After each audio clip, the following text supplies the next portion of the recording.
उधर भाजपा प्रदेश अध्यक्ष महेंद्र भट्ट ने दरअसल कांग्रेस की संविधान बचाओ रैली को एक षड्यंत्र बताया। उन्होंने कांग्रेस पर आरोप लगाते हुए कहा कि कांग्रेस चारधाम यात्रा और उत्तराखंड की आर्थिकी को नुकसान पहुंचाना चाहती है। महेंद्र भट्ट ने कहा कि हमेशा कांग्रेस ने संविधान के साथ खिलवाड़ किया। देश में इमरजेंसी हो या फिर चुनी हुई सरकारों को गिराना हो, ये कांग्रेस का चरित्र रहा है।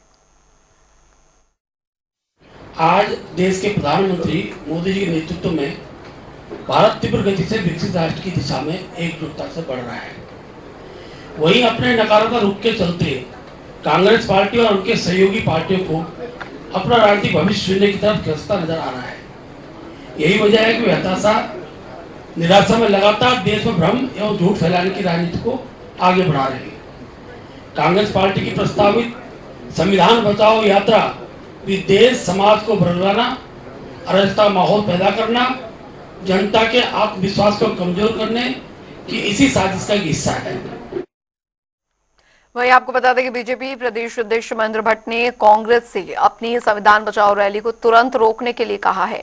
उन्होंने कहा कि यदि कांग्रेस में थोड़ी सी भी नैतिकता बची है तो फिर राजहित और देशहित में उन्हें इस कार्यक्रम को रद्द करना चाहिए।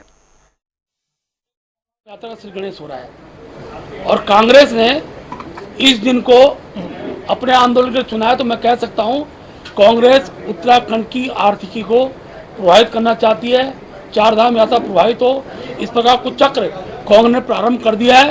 पिछली बार भी यात्रा काल में जिस प्रकार केदारनाथ बचाओ यात्रा और अनाप शनाप चीजें करते हुए कांग्रेस यात्रा प्रभावित करने का काम किया था, लेकिन देश की जनता यात्रियों ने भगवान शिव के प्रति, चारों धाम उत्तराखंड चारों धामों के प्रति जो भाव प्रदर्शित किया, अब सर्वाधिक यात्रा ही इस बार बड़ी संख्या में यात्रा रहेगी, मैं इसको कह सकता हूँ। और पहलगाम घटना के बाद कम से कम हमने जहां बीजेपी अपने राष्ट्रीय अध्यक्ष का चुनाव को भी कुछ दिनों के लिए पीछे कर देती है, ऐसे समय पर उधर आपको बता दें उत्तराखंड में अवैध खनन पर लगातार उठ रहे सवालों के बीच अब बीजेपी प्रदेश अध्यक्ष महेंद्र भट्ट का बयान भी सामने आया है। उन्होंने अपने सभी विधायकों से अपील की है। उन्होंने कहा कि यदि प्रदेश में कहीं भी अवैध खनन की सूचना उन्हें उसे रोकने का काम किया जाए, और साथ ही उन्होंने क्या कुछ कहा वो सुनिए। चौहान जी ने गलत काम कौन सा कर दिया भाई? गला लगाने वाला एक अपराधी था, चोरी करा तो पकड़ाया। ये हमारा काम, जो काम अपोजिशन सुनने स्थिति में कहते रहा हूँ, हमारे विधायक किसी काम करते हैं और जिस प्रकार से राजस्व को बचाने का हम लोगों ने काम किया, सर्वाधिक राजस्व हुआ है। इस प्रकार स्थिति अगर कहीं पर चोरी छुपे हो रही है, मैं अपने सब विधायकों का आह्वान करता हूँ, इस प्रकार का कहीं पर भी स्थिति होती है उसको रोकना चाहिए। सरकार भी कृत संकल्पित है, ऐसे लोगों से मिलेगी।